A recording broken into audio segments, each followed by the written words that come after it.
Express reporter and Tory councillor Mika Smiles fears an under-the-radar decision could bring the UK to its knees.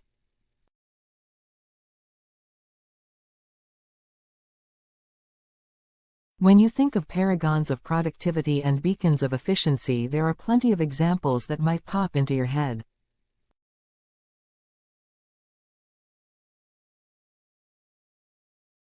Perhaps a steely Japanese bullet train, pulling into the station at the precise second it was scheduled.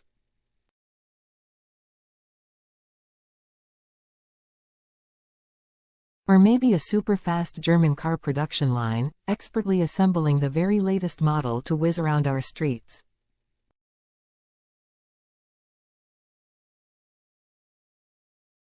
What I promise will not come to mind, however, is the nimble nature of your local council.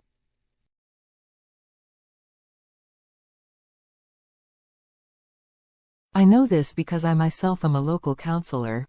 I'm forever, rightly, getting it in the neck due to the often lackadaisical efforts of our local authority, from residents furious about potholes that have grown to the size of a moon crater through to those concerned dog poo bins are so overflowing they're on the verge of creating a tsunami.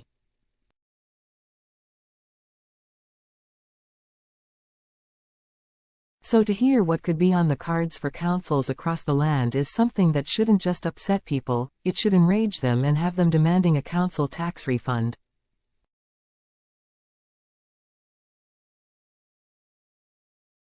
In an under-the-radar decision, Angela Rayner has made it clear that she's as determined as ever to keep her union overlords happy, as she's made it all the more likely that council staff will be able to go down to working a 4-day week, whilst being paid for 5.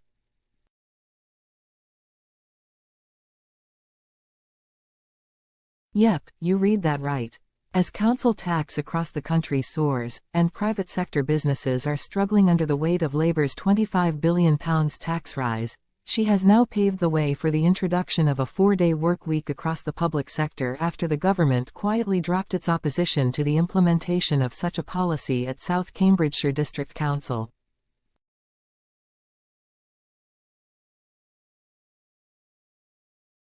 The Tories had rightly raged after the council trialled its no-frills working week.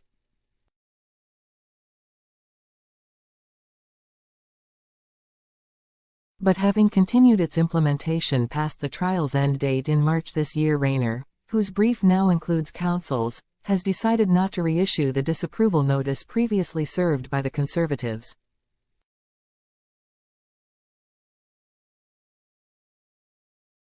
A letter received by the Cambridgeshire Authority on Friday, November 8, from the Ministry of Housing, Communities Local Government said that there would be an end to micromanaging local authorities.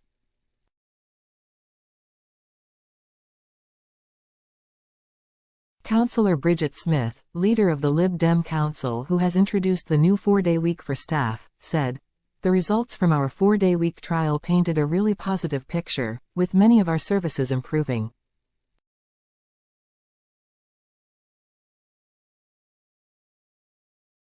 This was along with the hundreds of thousands of pounds of taxpayer money we saved, improved recruitment and retention plus incredibly significant positives around health and well-being."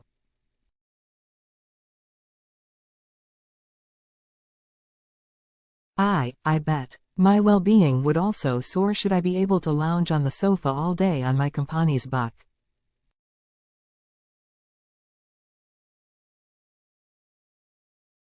The unions were, of course, absolutely delighted, and are now lobbying for more of the same.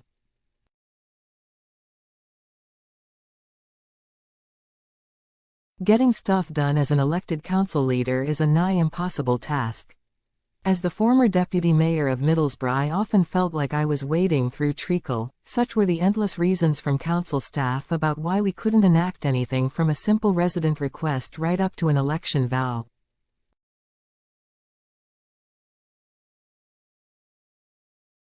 Now that's not to say that there aren't very hard-working staff at councils, because there are.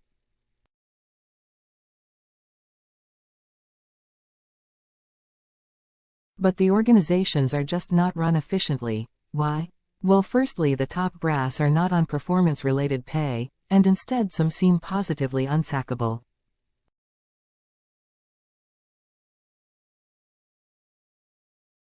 And then when their hand is finally forced for rubbish results, they're waved off with a gobsmacking golden handshake.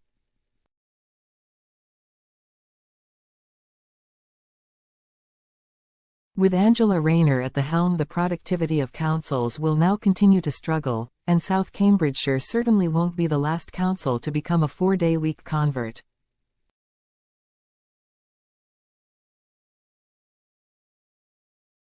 The slackness will also continue to seep across the entire public sector.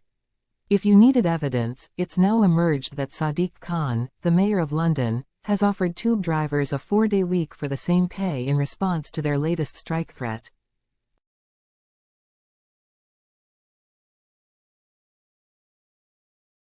Tube drivers, who by the way earn nearly £70,000 a year, currently work a 5-day week.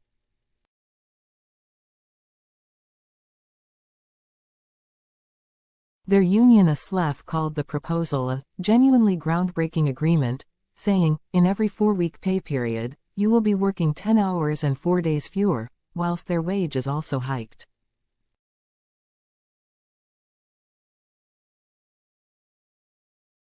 I never lived through the 1970s, but I do know that the government then, also dancing to the tune of union demands, brought the UK to a total standstill, quite literally.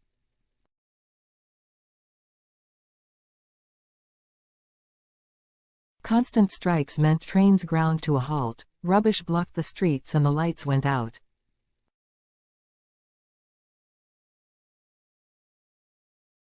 All this kind of wimpy decision by Rayner does is show them exactly what they can get away with.